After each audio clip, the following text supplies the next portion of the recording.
সংকট বাড়বে, সংকট এখন তো সবাই যাচ্ছে যে যুদ্ধ লাগছে মধ্যপ্রাচ্যে, তেল টেল আসতে পারবে না। মোবাইলে করে যে দিছে যে তেল থাকবে না, 5 দিন থাকবে, 7 দিন থাকবে। ভাই এদের তো এখন সমস্যা দেখেন, আমরা তিনটা মানুষের জন্য আমরা এখানে 400+ বাইকার এখানে ওয়েট করতেছি। এখন এরা চাইলে কিন্তু তাদের আরো 2-1 জন স্টাফ দিয়ে আমাদের সার্ভিসটা চালু রাখতে পারতো, বাট এখন অফ করে দিয়েছে। আমি বাচ্চাকে নিয়ে প্রায় 10:30টা থেকে লাইনে ধরে আছি। এখন লাস্ট মুহূর্তে আইসা বললো যে নামাজের বিরতি, তো সেক্ষেত্রে আসলে ওরা যদি স্যাক্রিফাইস না করে কিছু করার নাই। আজ না অতিরিক্ত কেন নিব, আমার যেটা দরকার আমার মোটামুটি 30-35 কিলো চলবে, এরপরে তেল হবে। প্রায় কালকেও নিতে চাইছি, অফিস টাইম ছিল, নিতে পারিনি, অনেক সিরিয়াল। তো আজকে ভাবছি ফ্রাইডে 10টার দিকে আসছি, তেলটা নিয়ে রাখবো।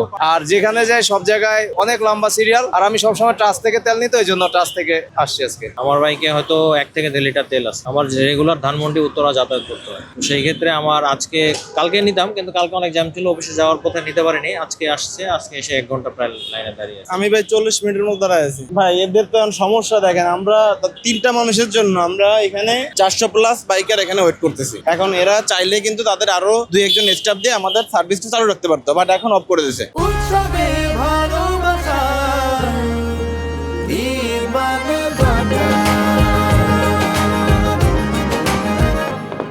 আধা ঘন্টা 40 মিনিটের মতো অফ থাকবে, আর আমরা রোদের মতো এই যে এখন এই 400 বাইকের মতো আমরা রোদের মতো দাঁড়ায় আছি। এটা তো আসলে টোটালি ভাই এটা ঠিক না।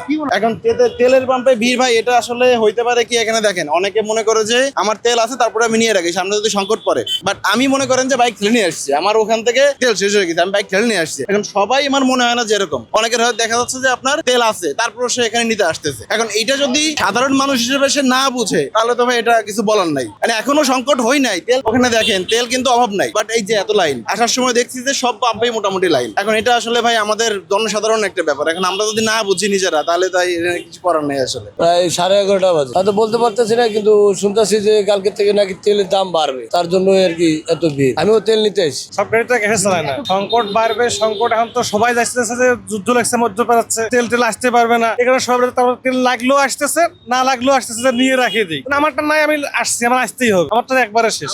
এখন বন্ধ হয়ে যায়, পাম্প বন্ধ, আমার ধাক্কায় নিয়ে আসতে হবে, এরকম একটা পড়ছি। 11টার থেকে সিরিয়াল দিয়ে আসছে, তারা এখন নামাজ পড়তে যাবে। তারা নামাজ পড়তে যাবে, আমরা কি নামাজ পড়বো না? তারা রোজা থাকতে আছে, আমরা কি রোজা আছি না? আমরা কি নামাজ পড়বো না? তারা নামাজ পড়তে যাবে, এই জন্য এতগুলো মানুষকে ভোগান্তিতে ফেলাবে।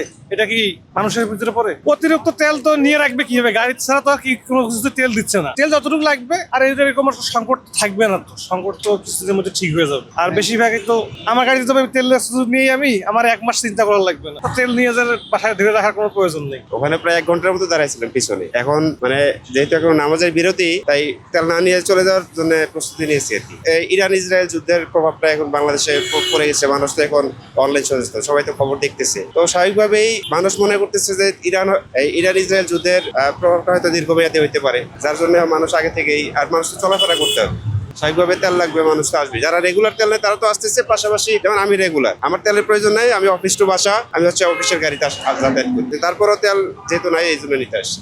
ওই যে গুজবের কারণে মোবাইলে করে যে দিছে যে তেল থাকবে না, 5 দিন থাকবে, 7 দিন থাকবে, এটার জন্য সমস্যা, কিন্তু প্রকৃত অর্থের না। তেল থাকবে আরো মাসকে মাস, এটা মানুষ গুজবে কান কথা, সবাই অতিষ্ঠ হয়ে গেছে, তাড়াতাড়ি নিয়ে করে ফেলতেছে। না, এটা তো সংকট বেশি না, এটা পাম্প ফালাদের সুবিধা, ওদের তো তেল মজুত আছে, ওরা দিবে, সমস্যা নেই, সেভাবেই চলতে থাকবে। আমরা তো গুজবে কান কথায় সবকিছু ধরে নিয়ে যেটা হয় সেটাই সত্য হইলো সত্য, মিথ্য হইলো মিথ্য, মানে যেটা বলো ওইটার উপরেই ডিপেন্ড করে চলতে হয় আমাদের।